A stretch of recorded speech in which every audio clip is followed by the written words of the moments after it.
Hello there, this is Big Benedict. We're playing Dead Space 2 on Zealot difficulty, and this is my no damage run for the aforementioned difficulty.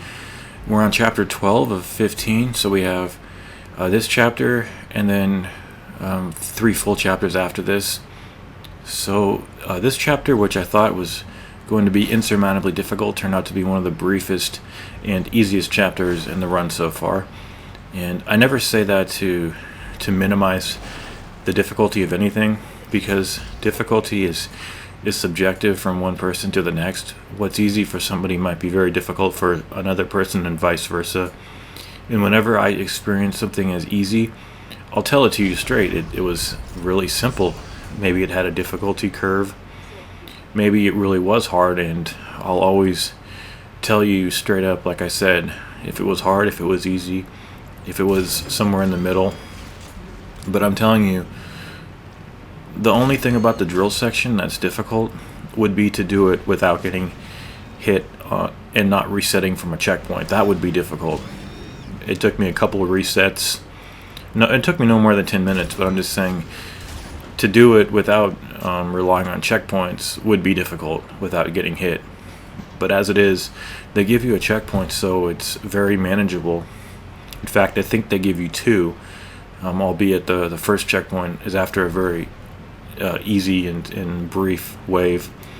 So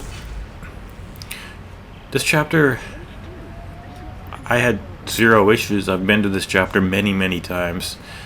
So what you want to do at this point is to not miss that diamond semiconductor. I will be switching to the advanced suit at some point, and it's very important to know at what point you're prohibited from going to the store, and I will tell you at what point you have to go to the store, or else you're going to have to restart the checkpoint or the chapter. Basically, it's whenever you're finally enabled to go to the drill, like go on to the lift and go up to the platform. That's the point at which the door to the beginning of the chapter, where the store is and the bench and the save point, is locked. But for the majority of the chapter, you can go there and do whatever you like there.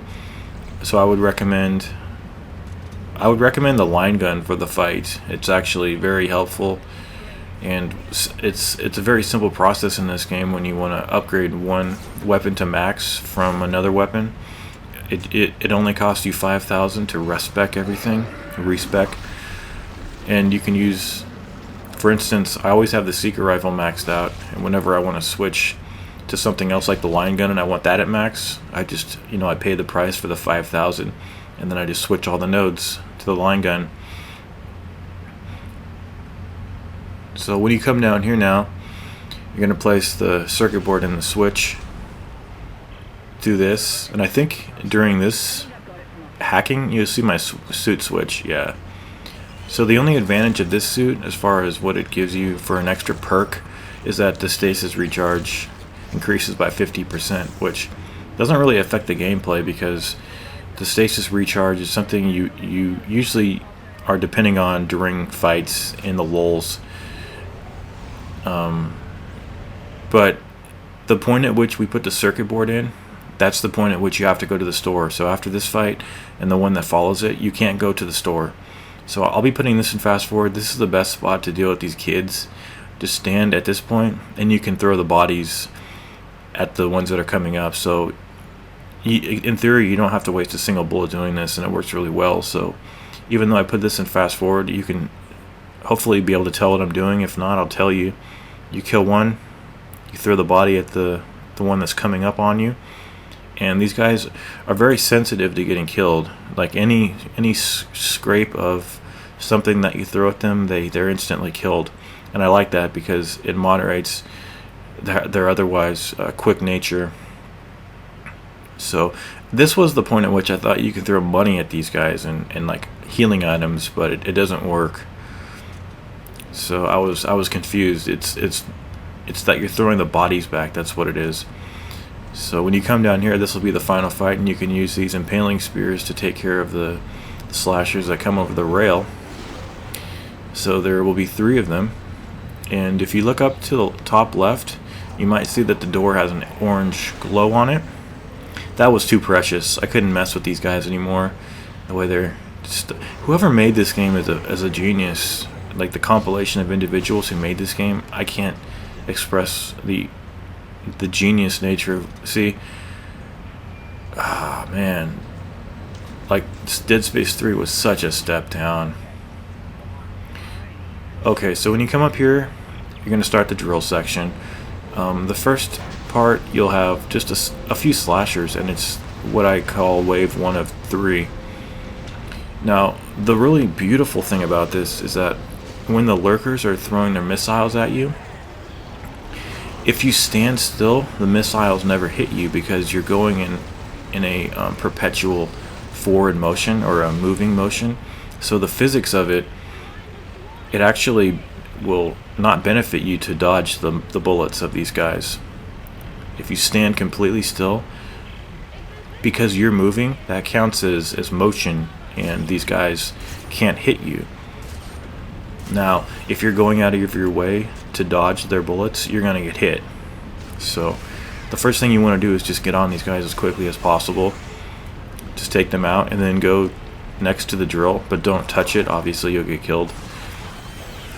See how I'm just standing here and the bullets don't hit me? They're projectiles.